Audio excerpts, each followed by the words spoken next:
10. Previously on Spirit Science. We fell. We hit rock bottom, and once again began our evolution from square one, only this time as a male species. It was a new beginning. Eventually, humankind had re-evolved to a state where they could understand new information, and the Nacals gave us a boost into civilization. Egypt and Sumer were born.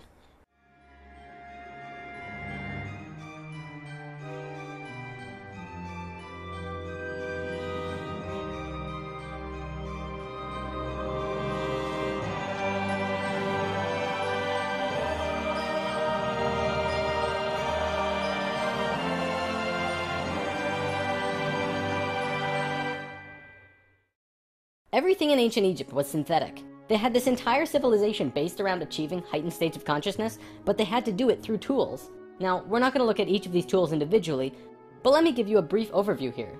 This tool was used for transferring vibrations into the body. Along with that were the hook and flail. This little device was a kind of generator to increase vibrations, though there's not too much information available on it. This thing, however, was their most important tool, the Ankh. They saw the Ankh as the secret to eternal life, and they used it not as a physical tool, but as an energetic one. They would use this form and ankh their sexual energy. Now, this could be a huge topic on its own, like how energy travels up and down the body through a vertical tube between 5 energy channels that counter-rotate as they extend through the body, but basically, sexual energy is an incredibly powerful energy. We definitely abuse it today, but what the Egyptians knew was that when you had an orgasm, a very large amount of energy bursts from your root chakra all the way up your spine to the top of your head, and then it gets released. What the Egyptians would do was when the spiral of energy hit their heart chakra, they would ankh the energy out of the back of their body and over their head and back into their body, where they would keep the energy and retain a massive energy boost. In other words, if you take a tuning fork and hit it, it will reverberate for a certain amount of time. Then, if you attach an ankh on top of it and hit it again, it will reverberate at least 3 times longer. The Egyptians were doing this with their bodies. Moving on, when Atlantis was first formed, the Nacals set up something called a mystery school. This is the special type of school where you learn about consciousness, and you learn different aspects of expanding your own consciousness, and eventually getting to a place where you become immortal. It usually took a very long time to achieve this state, and that's why there were only about 1,000 Nacals in comparison to the millions of Lemurians at the start of Atlantis. The first Atlantean to reach the immortal state was a man named Osiris. Ancient Egypt's mythology tells a story about Osiris, a man who was killed and cut up into pieces by his brother in an act of rage, and then the pieces were scattered. This event, perhaps less exaggerated than the myths, actually did happen, and it took place on Atlantis. Osiris's wife and sister retrieved the pieces, and upon returning the final piece, they restored the creative energy flow and brought his spirit back into the body. Through doing this, Osiris became immortal, and he was the first immortal of Atlantis. This story is told throughout ancient Egypt on many temple walls, and I'm going to show you why. Osiris went through the 3 stages of consciousness. The first one was whole, the second was separated from itself, included physically, and the third was whole again. The Nacals used Osiris's understanding of how he became immortal as a template for how others could do it as well, only through consciousness, without needing to be cut up, of course. This eventually became what we would call the religion of Atlantis, but it was more of a deeper understanding that they were following. This template was also used in Egypt, which we will look at now. Through this stair-step evolution, we began to change from the first level of consciousness into the second. Before the fall, we had incredible memories. It wasn't this vague recollection that we have now, but today we might see it as full-tilt 3D holographic memory. After the fall, we still had a photographic memory, and could share these experiences with each other, which is called dream time. It is what the Aborigines of Australia still have today. Through the introduction of writing, however, we began to change from the first level of consciousness into the second. We lost our incredible memories, and became very separate from each other and ourselves. Thoth was the one who introduced writing, and if you look at ancient Egyptian culture, it even says, Thoth brought writing to us, as well as many other things. Now that we were in the second level, over time, things began to change, and a very serious problem developed, which if it hadn't been solved, it would have caused a major catastrophe in our own near future. Basically, in Egypt, the Ascended Masters had used Osiris's genetic coding of changing chromosomes to show others the path of ascension. They developed a system of 42 and 2 gods, with a lowercase g. They were actually called Neters. Most will recognize this one. His name was Anubis. There were 42 and 2 Neters who were representative of human chromosomes. Each one of them showed a specific pathway of life or human experience, and people would follow these understandings to learn more about their life or their own reality. The problem developed when both Upper Egypt and Lower Egypt became more separated from themselves, and the meanings of these Neters were lost. Over time, the drawings of these Neters changed, and the meanings changed with them. People had no idea what they meant. Then it got worse, when the Egyptian king Menes merged Upper Egypt and Lower Egypt into a unified country. Menes also merged the belief systems, so now you had 88 gods that people were fighting over to decide who was really God. This was an issue because now they had people not knowing what to believe, completely lost, separated from their understanding of their own divinity and God. Things became separated further, people fought over which gods were really gods. Today we look back and say, wow, they thought there were so many gods, when really, this wasn't the case at all. Even with the help from the Tat Brotherhood, we just couldn't get it right. There was one short period of Egyptian culture that most historians don't really understand. As it's written in ancient texts and hieroglyphs, for 17.5 years there was a bizarre new ruler that completely changed how Egypt was run. And his name was Akhenaten. Before him, there were only kings. Akhenaten was the first pharaoh, which meant that which you will become. He was also, believe it or not, 15 to 16 feet tall, at least that's how he was always depicted, and had an elongated skull. Both of these aspects are related to Christ consciousness. Akhenaten abolished all previous understandings of God and tried to instill a one-God understanding in everyone. After 17 years, the majority of Egyptians revolted and Akhenaten was killed, soon to be replaced by someone else, returning to the old system. What actually happened?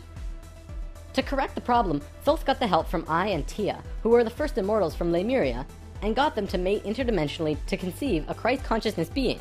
Thoth said that he worked with the previous kings of Egypt to help achieve this, and Egyptologists find that Akhenaten came completely out of nowhere.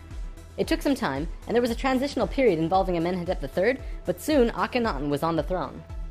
Akhenaten used his time to bring Egypt back to a simple religion where there was one God, one reality. He used imagery of a sun disk to represent this. The priests in Egypt didn't like that because the religious beliefs were centered on the priests. Then he comes along and says, you don't need priests, God is within you, and you can access God from within your own selves. Well, they didn't like that.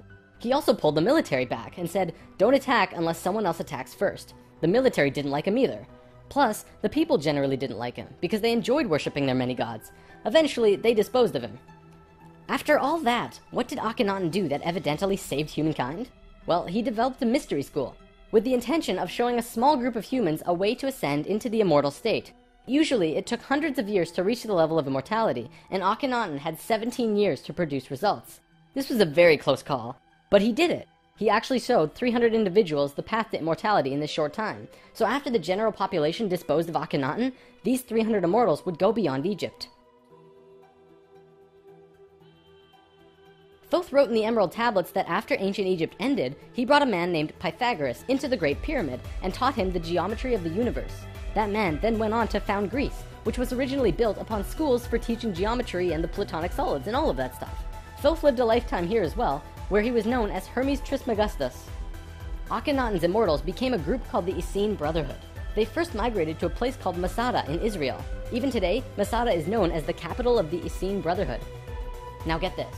In this brotherhood, there were two people in particular, a man and a woman. You might have heard of them. Mary and Joseph? See, it was part of the Ascended Master's plan that they would bring in a being who would show the pathway to Christ consciousness. He would come to Earth as a second-level being, a regular Joe, and achieve Christ consciousness through the course of his life. Then, the ascension process, the transitional experience from the second to third level, would go into the consciousness grid that was still being formed. He was able to transition because he was originally from these higher levels. That man is known today as Jesus, although his name at that time was Yahshua ben Hur. If Yahshua had not shown up, we would not have had that ascension experience available to us today.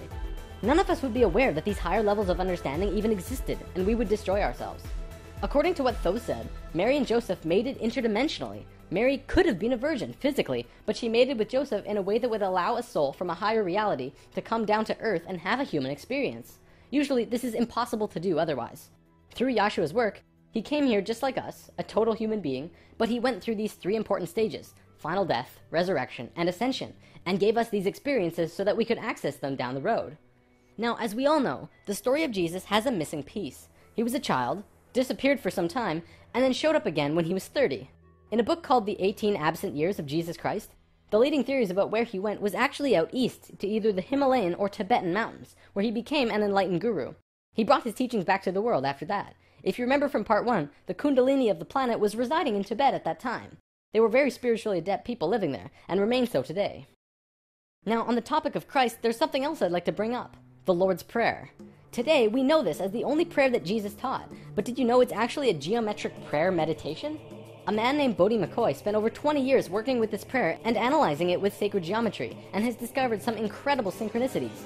In his book, Live the Promise, he explains how the original prayer, not the extended version mind you, has 7 segments or thoughts, which align perfectly with the 7 chakras as well as the 7 original branches of yoga. Bodhi teaches how to do this prayer meditation, as well as meditations him and his wife have developed based on the Lord's Prayer, called heart dances. It's really quite incredible to see how it all works with the pure geometries of the universe. If you wish to learn more, check out livethepromise.net. If you study Christian religion and Egyptian religion, you'll actually find that they parallel in almost every way except for the Egyptians' understanding of God. Most evidence shows that Christian religion came out of Egyptian religion, and then later they went back and discredited the Egyptians. Around 300 AD, there was a council called the Council of Nicaea, which was the syndication between the Roman political and religious authorities. Basically, the religious leaders and political leaders realized that they could unite and impose more influence on the people and control society through their unity. It's right around this time that we begin to see the manifestation of the New Testament, which was put together from scriptures and stories, some newer and some much older, which were renewed and superimposed on the life of Yahshua ben Hur, which today we know as Jesus of Nazareth. The term Christ actually stems back from much before the Bible. It comes from the word Christala, which is a word that derives from the original 7 core audible sounds of creation. When the creation of the universe occurred, the original tones were ka, ra, ya, sa, ta, ha, la. Christla actually was broken down on earth into 2 words, Christ, which soon became Christ, and Hla, which became Allah, which were broken down and changed through oral tradition. The symbol for Atlantis was 3 rings inside of the other. The inside were the Nacals, the middle ring were called Maya, and the outer ring were the Atlanteans. The Maya's job was communicating the messages from the inner circle out to the regular people of Atlantis. When Atlantis sank, the Maya took their knowledge, a crystal skull with memories of Atlantis, and their calendar, and went out to what today is called the Yucatan Peninsula, birthplace of the Mayan civilization. Their calendar is the most advanced, detailed calendar on the planet, and it has its roots in Atlantis. Over the last few hundred years, a group of people have slowly monopolized the entire world into what it is now. Today, there are 13 families that are among the richest families in the world. They have their hands in next to every organization and government and control over 95% of the money. They control our modern world from the very tippy top. Today, we like to call them the Illuminati, except that's not really who they are. The word Illuminati means enlightened ones, which was established long ago as a secret society that was focused around expanding knowledge through scientific and spiritual understandings. Secret societies were not originally bad, but rather consisted of those who just kind of got it. They understood information that the average person at that time would not accept and demonize. These societies had to be kept a secret because of the control that the church had and refuted against what they wanted to explore. This is where Freemasonry originally comes from. If you do the research on the time periods, what probably happened was that the church, who had the majority of the control at the time, probably infiltrated some of these organizations to make sure that they were not creating plans to expose information and destroy the world order that they had created. This led to the church exposing some of the societies as devil worship and blasphemous, and fear of these groups rose. Over time, many secret societies branched off by those who were corrupt or previously infiltrated by the church, and gained more control through the church and large organizations that were being established. Today, there exist 13 families around the world who pretty much own the world, with over 95% of the money and a lust for greed, power, and control. More and more information has become present lately that many of these families may have DNA that is different than the rest of the human population. It is speculated that they share DNA that was passed down from the Martian race or other species races. They contain no love or emotion and are completely power-driven.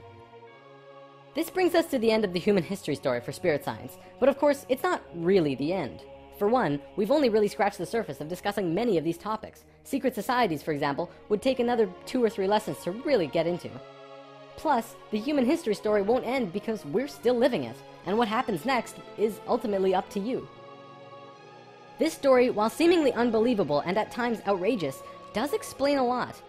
Think about it. We've covered the Bermuda Triangle, the face on Mars, Jesus, what the Egyptians were doing, the rise of Greece, pretty much most modern religions, the reason we popped up out of nowhere 6,500 years ago, the stair-step evolution of those cultures, and the story of Atlantis, which has been elusive to us at the best of times. It also explains the Great Pyramids and their connection to all of the sacred sites on the planet, the Sumerian tablets, the Emerald tablets, Lucifer, and as for the Hebrews, if you read their Talmud, it actually seems to suggest that they're not from here. I'm not going to tell you to believe it, but it definitely puts some perspective on many questions and aspects about the world which we generally just don't have conclusive answers to.